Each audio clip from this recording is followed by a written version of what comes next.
बनखोरिया पहाड़ शहर से बहुत दूर नहीं थी, लेकिन उसे देखकर ऐसा लगता था जैसे वह समय से बाहर फेंकी हुई कोई जगह हो। ऊपर तक जाती पतली घुमावदार सड़क दिन में भी डरावनी लगती थी, क्योंकि वहाँ मोबाइल नेटवर्क मर चुका था और रास्ते में कई जगह ऐसे मोड़ थे जहाँ धूप तक नहीं पहुँचती थी।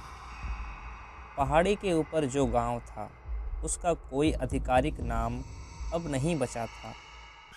लोग उसे बस ऊपर वाला गांव कहते थे। सरकारी रिकॉर्ड में वह गांव 20 साल पहले ही खाली घोषित कर दिया गया था।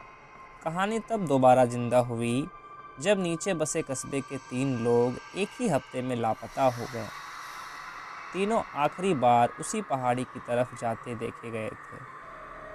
पुलिस ने पहले इसे ट्रैकिंग हादसा समझा, लेकिन तीसरे लापता व्यक्ति की बाइक जब पहाड़ी के ऊपर बने टूटे मंदिर के पास मिली, तब मामला जिला स्तर तक पहुंचा और वहीं से यह केस पहुंचा एसीपी आर.के. वर्मा के पास। एसीपी ने फाइल पढ़ते समय ही एक अजीब बात नोट की। लापता हुए तीनों लोग आपस में जुड़े नहीं थे, ना दोस्त ना रिश्तेदार, लेकिन तीनों की कॉल डिटेल में एक समानता थी। पहाड़ी की तरफ जाते समय तीनों के फ़ोन से एक ही नंबर पर आखिरी मिस्ड कॉल गई थी। वह नंबर अब अस्तित्व में नहीं था, ना वह किसी नेटवर्क पर था, ना किसी सिम रिकॉर्ड में, सिर्फ एक भूतिया सा डिजिटल निशान। एसीपी उसी शाम बनखोरिया के नीचे वाले कस्बे पहुंचे। वहाँ के लोग पहाड़ी का नाम लेते ही चुप हो जाते थे। कोई मना नहीं करता था, लेकिन कोई साथ चलने को भी तैयार नहीं था। एक बूढ़ा दुकानदार इतना ही बोला, साहब, ऊपर सूरज ढलने के बाद कोई नहीं रहता, वहाँ रात रुकती है, कटती नहीं। एसीपी ने रात वहीं रुकने का फैसला किया।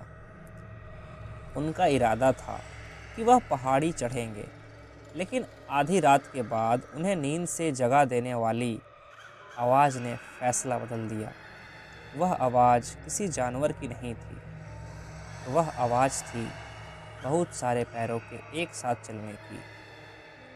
लेकिन खिड़की से देखने पर सड़क खाली थी, बस पहाड़ी की तरफ से आती ठंडी हवा, जिसमें एक अजीब सी गंध थी, जैसे गीली लकड़ी और जले हुए मांस की मिली जुली गंध।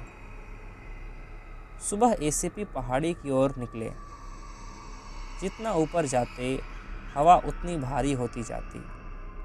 रास्ते में पुराने पत्थर के खंभे दिखे, जिन पर अब भी लाल रंग से कुछ निशान बने थे।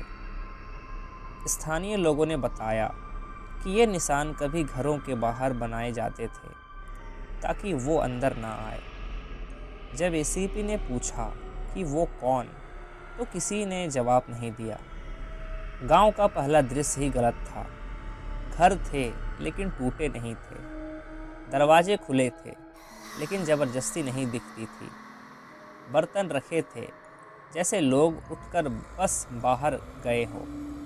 चारपाई बिछी थी, लेकिन उन पर धूल कम थी, जैसे किसी ने हाल ही में उन्हें छुआ हो। यह एक छोड़ा हुआ गांव नहीं था।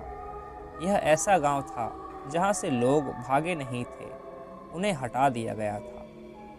एसीपी ने नोट किया कि पूरे गांव में कोई पंछी नहीं था, ना कौवा, ना चिल, ना कोई आवाज़। यहाँ अजीब सन्नाटा था, जो कानों में चुभता था। गांव के बीचों बीच एक बड़ा सा चबूतरा था। वहाँ एक टूटा हुआ घंटा पड़ा था, मंदिर की घंटी। घंटी पर जंग नहीं थी, लेकिन उस पर उंगलियों के निशान थे, जैसे कोई बार बार उसे छूता रहा हो, बिना बजाए। एसीपी ने जैसे ही घंटी बजाई, उन्हें ऐसा लगा जैसे हवा अचानक ठंडी हो गई हो। उनके हाथ सुन्न पड़ने लगे। उन्होंने घंटी वापस रख दी। तभी एसीपी के रेडियो में अचानक शोर आया।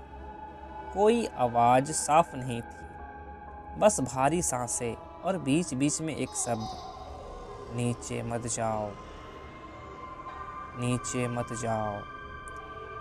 रेडियो फिर बंद हो गया। एसीपी ने चारों तरफ देखा। गांव अब भी वैसा ही था, लेकिन उन्हें महसूस हुआ कि वे अकेले नहीं हैं। यह एहसास किसी के देखने का नहीं था, बल्कि किसी के गिनने का था। शाम ढलते ही पहाड़ी का माहौल बदल गया। सूरज जैसे ही पहाड़ के पीछे गया, हवा ठंडी नहीं हुई, वह भारी हो गई। एसीपी ने नीचे उतरने का फैसला किया, लेकिन रास्ता अब वैसा नहीं था।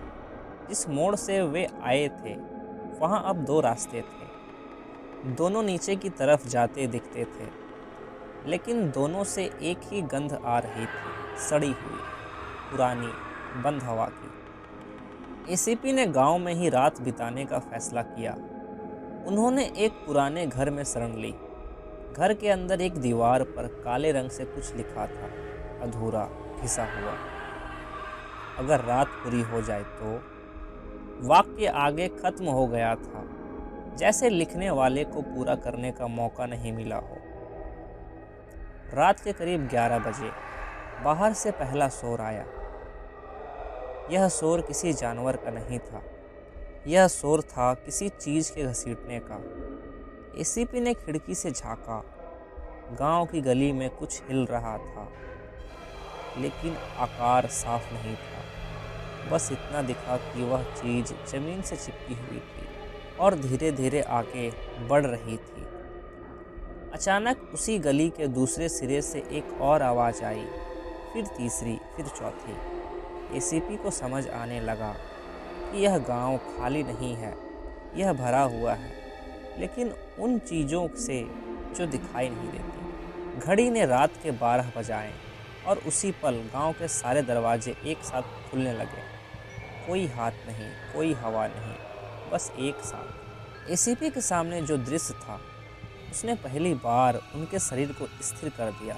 हर घर के अंदर अंधेरा था, लेकिन हर अंधेरे के बीच एक ही ऊंचाई पर दो हल्की चमकती बिंदु दिख रहे थे, जैसे आंखें। और उन्हीं आंखों के बीच से एक आवाज़ उठी, धीमी, खुरदरी, नीचे कोई नहीं बचा, अब ऊपर की बारी। घंटे के बजते ही जैसे पूरा गांव सांस लेने लगा। एसीपी को साफ महसूस हुआ कि हवा अब स्थिर नहीं है, वह घूम रही है, दीवारों से टकरा रही है और हर टक्कर पर एक ही गंध छोड़ रही है, गीली मिट्टी, पुरानी लकड़ी और किसी समय जले हुए मांस की। जिन दरवाज़ों को उन्होंने खुलते देखा था, वे अब पूरी तरह खुले थे, लेकिन भीतर कोई हलचल नहीं थी, सिर्फ वही चमकती बिंदुएं, आंखों जैसी। हर घर के अंधेरे में एक ही ऊंचाई पर टिक गई थी, मानो सब कुछ एक साथ एक आदेश का इंतज़ार कर रहा हो। एसीपी ने बाहर निकलकर चबूतरे की तरफ कदम बढ़ाए। जमीन पर बिछी धूल में नए निशान उभर रहे थे, चलने के नहीं, रुकने के, जैसे कोई चीख हर कुछ कदम पर रुककर गिनती कर रही हो। उन्होंने पीछे मुड़कर देखा, वही घर, वही खुली दहलीज, वही आंखें। यह गांव भागने का रास्ता नहीं था, यह गांव घेरने का तरीका था। पहली चीख बाईं गली से आई, चीख नहीं बल्कि हवा के फटने जैसी आवाज़। एक पल तेज, फिर तुरंत खामोशी। एसीपी उधर भागे। उन्होंने देखा कि गांव के पुराने स्कूल के सामने एक आदमी खड़ा था, कस्बे से लापता हुए 3 लोगों में से एक दूसरा। चेहरा सफ़ेद, होठ नीले, आंखें सामने की ओर जमी हुई। वह आदमी बोलना चाहता था, लेकिन उसके गले से आवाज़ नहीं निकल रही थी। उसके पैरों के नीचे ज़मीन हल्की सी धंस रही थी, जैसे किसी ने नीचे से उसे पकड़ लिया हो। एसीपी ने आगे बढ़कर उसका हाथ पकड़ा। हाथ ठंडा नहीं था, नम था। उसी पल आदमी का सिर बहुत धीरे धीरे पीछे की तरफ मुड़ने लगा। कोई झटका नहीं, कोई जोर नहीं, बस ऐसा जैसे किसी ने उसे याद दिलाया हो कि यह गर्दन सीधी नहीं रहती। एसीपी ने उसे छोड़ दिया।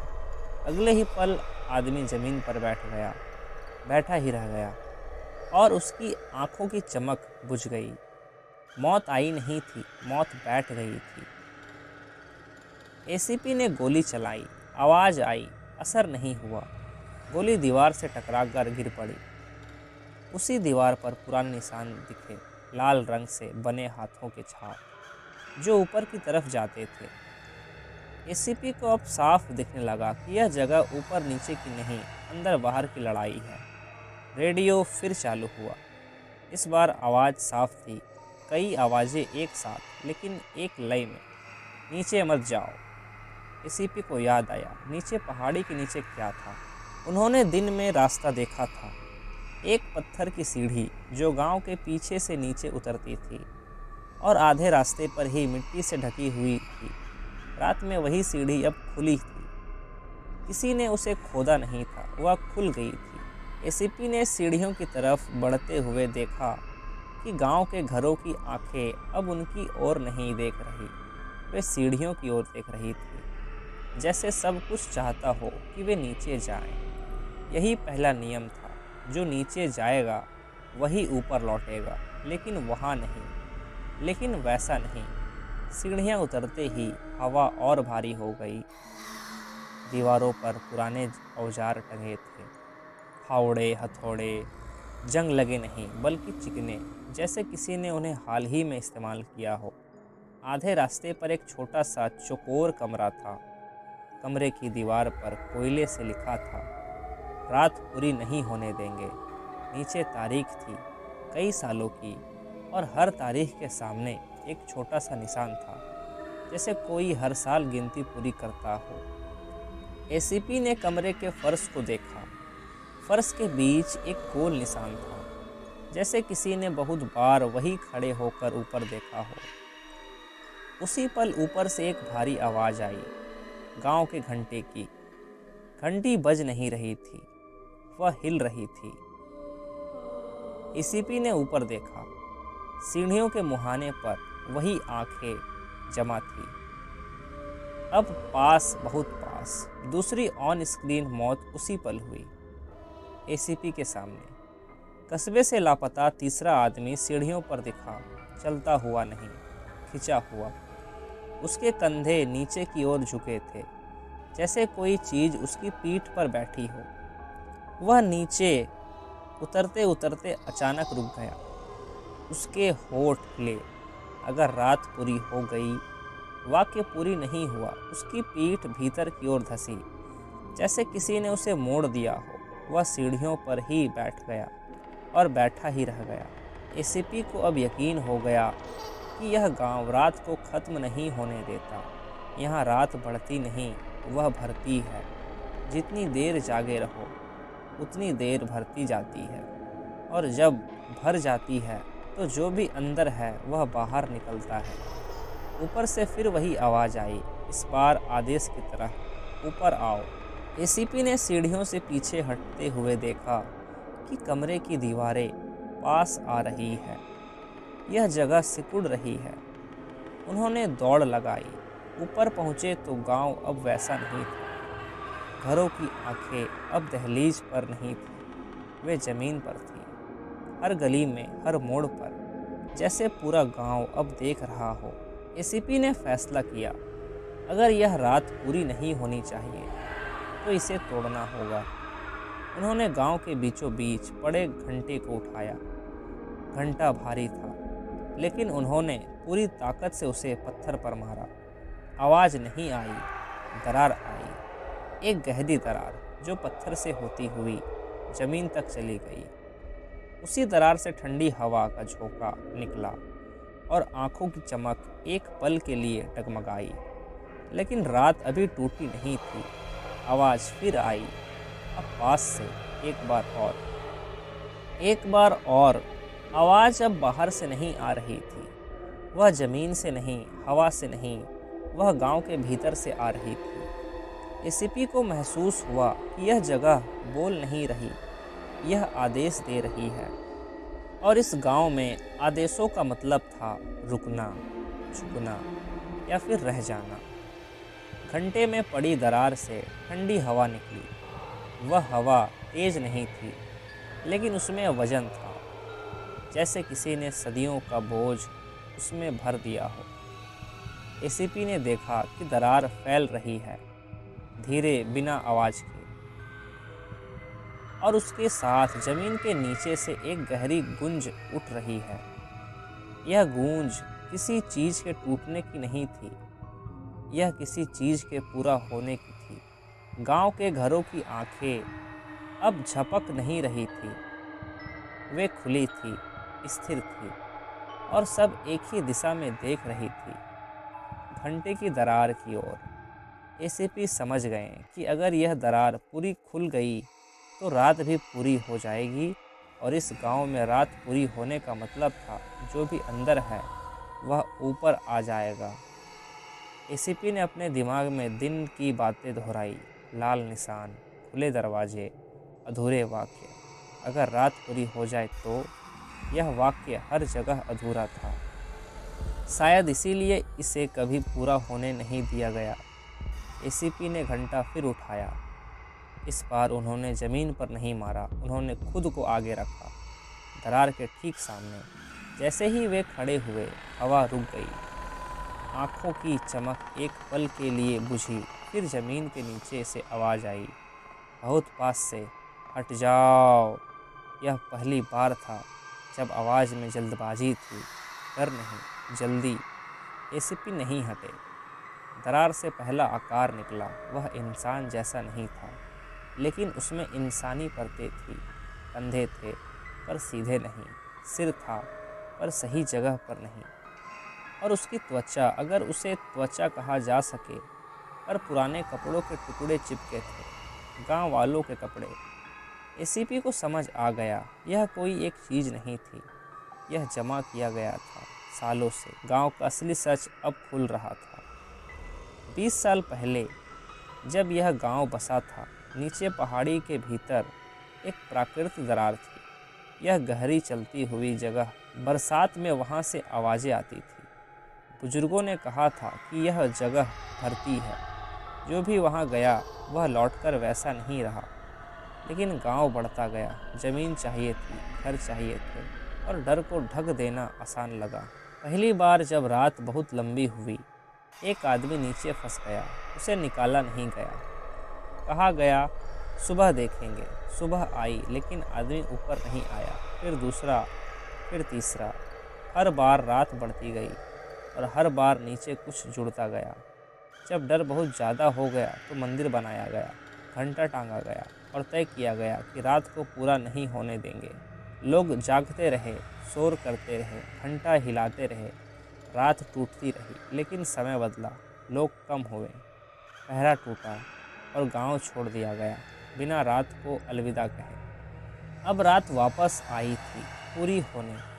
वह आकार आगे बढ़ा, जमीन पर उसके हाथ कदम के साथ दबाव बढ़ाता गया। एसीपी को लगा जैसे उनकी छाती पर कोई बैठ गया हो। सांस लेना कठिन हुआ। आँखों के कोने में अंधेरा भरने लगा। उसी पल ऊपर से घंटा अपने आप हिलने लगा, बिना किसी हाथ के। लेकिन यह हिलना बचाव का नहीं था, यह बुलावा था। एसीपी ने आखिरी दांव खेला। उन्होंने घंटा उठाया और दरार के भीतर फेंक दिया। घंटा गिरा, आवाज़ आई, पहली बार, असली आवाज़, धातु की। वह आवाज़ दरार के भीतर गूंजी, और उसके साथ गूंजी वे सारी आवाज़ें जो कभी नीचे दबा दी गई थी। चीखे नहीं, नाम, बहुत सारे नाम, बहुत सारी अधूरी रातें। आकार पीछे हटा। पहली बार वह अस्थिर हुआ। एसीपी ने मौका नहीं छोड़ा। उन्होंने ज़मीन से लाल निशान वाले पत्थर उठाए, वही जो घरों के बाहर थे, और उन्हें दरार के चारों ओर जमाने लगे। ये निशान डर को रोकते नहीं थे, ये याद दिलाते थे कि रात को पूरा नहीं होने दिया जाएगा। गांव के घरों की आंखें बुझने लगी। एक एक करके हवा हल्की हुई, लेकिन दरार अभी खुली थी। एसीपी ने आखिरी काम किया। उन्होंने अपने रेडियो को ऑन किया और फ्रीक्वेंसी घुमा दी। शोर फैला, शुद्ध शोर, बिना मतलब, बिना लय। इस बार में लय ही नियम थी। शोर ने नियम तोड़ दिया। आकार ने आखिरी कोशिश की। वह आगे झपटा। एसीपी पीछे नहीं हटे। वे जानते थे अगर एक कदम भी हटे तो रात पूरी हो जाएगी। आकार रुक गया और फिर धीरे धीरे दरार सिकुड़ने लगी। जमीन बंद होने लगी। घंटा भीतर ही फंस गया। सब थम गया। सुबह नहीं हुई लेकिन रात टूट गई। एसीपी ने जब नीचे उतरे तो रास्ता वही था, एक ही। दूसरा रास्ता गायब था। गांव पीछे रह गया, बिना आंखें के, बिना आवाज़ों के। नीचे कस्बे में लोग जाग रहे थे। उन्हें लगा जैसे रात कुछ जल्दी कट गई हो। केस खत्म हो गया। एसीपी की निजी डायरी में लिखा गया, कुछ जगहें रात से बनती है। उन्हें छोड़ते वक्त रात को भी छोड़ना पड़ता है। बनखोरिया पहाड़ी आज भी है। ऊपर वाला गांव आज भी खड़ा है। लेकिन अब अगर कोई रात वहां रुक जाए तो बस एक ही बात सुनाई देती है, बहुत दूर से, बहुत धीमे घंटे की आवाज़।